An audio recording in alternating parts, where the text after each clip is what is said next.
gate's not open. Is this the gate up here? Yeah, it's not open. Okay. Doesn't look like anybody. Well, there could be other hikers. Anyways, we're approaching the gate.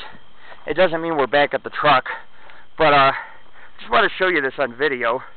It's an old wood gate that you use to go in and out of the trail, and a rock holds it in place. Whoa, barbed wire. Be careful. We're almost back at the truck. Who's your smart? What? Oh. No, because it's between two rocks, and yeah, it's between two rocks, and I have my hands full. But anyways, the trail seems. Oh, a bug just flew in front. The trail seems to. There we go. Now it's working. What the hell? That's the weirdest thing. I had to blow on it to get it working. All right. Wow, some very thick foliage, and we still got a ways back to the truck. But we haven't heard any Bigfoot activity tonight, which means that either... What'd you hear? It was like, ow. Did you hear that? When was this? When we were at the bottom. Really? Yeah. What'd you hear? Did Tammy hear it? Oh. That sounds like a mountain lion. That's what that sounds like. Anyways, the boys thought they heard a row or something. It could have been a mountain lion, but we were at the bottom almost near the river, and we are actually in the heart of the Wolf Creek Carson River wilderness. And so there's going to be animals, but we haven't seen any animals. We haven't really. We may have heard it. I've heard a couple movement. I had a rock thrown earlier. I think there has been some mild Bigfoot activity. I would say the 3 or 4 prints I found today with the toe marks, I think those are authentic. They're very deep. I think that there's definitely been some animals maybe the children have heard. I heard some branches break earlier, like something was following us up on the mountain, which is very typical in Bigfoot activity, where something will stay up on the ridges and mountains and just follow you as you hike the trails carefully. But I didn't get no responses to my call, which is okay. I mean, you know, there's different types of Bigfoot cultures. Not all of them are as friendly or as capable as, you know, sub-Sasquatches up in the Appalachian Mountains in Pennsylvania. But, you know, because this is a much bigger wilderness than the Appalachian Mountains anyways. But, that, you know, that's the reason why there's so many sightings in this region. And we are in, at night, get this, the Iceberg Wilderness area, and they call it also the Carson River Wilderness area because the Carson River does run through this location. And it's extremely, well, let's put it this way, it's extremely scenic and gorgeous.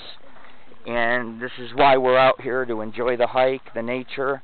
We're almost back at the truck, so it's time to cut the film out. We have Richard, Jared, which he's found a couple tracks for us, and we have Tammy. And Tammy has yet to find some tracks, which she will, and once she does, she'll be hooked on Bigfoot like I am. But it's definitely something very fun to work with, and being a cryptozoologist is really being a scientist. I mean, we're scientists that go out and seek the truth, and it would be nice if we could take hair samples or learn about these creatures a little more. But you know, you got to be able to actually find one, and you don't find much substantial evidence. But as a cryptozoologist, you can make speculations, and you know, when you're investigating, you can definitely try to uncover why is this way, why is that way, what do they eat, why do they cross at this area of the trail, where are they coming from, do they have a cave, are they in mines in the area? These are questions that we have to ask. And, you know, being a cryptozoologist, it's a non-paying job, but eventually we would like to have our own paranormal show where we can go to places like the Himalayas and other parts of the world and try to work with these things, because we're willing to go to places where a lot of other people don't go. And for years we've produced results because of it. And we hope to do very well in our new home up in the Sierra Nevadas. And what I mean by do well is, you know, deal with a lot of ghosts, deal with a lot of, you know, Bigfoot sightings, maybe get some things on film. And that's our goal all the time. when we're out there in the wilderness, is to uncover such things. But anyways, we are heading back. I'm also taking EVPs because you never know, you might get them on these wagon trails. And I guess, you know, we're almost at the, it looks like we're coming down to the area where I park my truck. It's a pretty secluded area with, there's some corrals, there's a wild cattle range, and here's the gate. It looks like coming up, or a post. I think we're almost out of here. But we want to thank everybody. I want to thank my children for their help and Tammy for today's trip. Yeah, this is the Iceberg Wilderness sign, I believe. Actually, it says the Paiute Cutthroat Trout Management Area, where they stock trout in this area.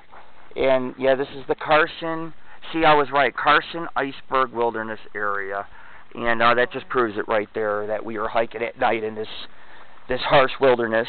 And it has its rewards, you know. I mean, there's a giant, old, ancient stump. It's just things like this that you see that make the hike well worthwhile. And whether you get one print or an impression, it doesn't matter, because, you know, we're here, we're doing it up, we're having a good time.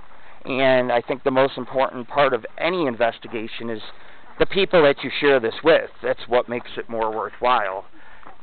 Hey, I'm filming live. So apologize to the fans. Sorry. Apologize. Sorry. That's better. Okay. You know, kids these days.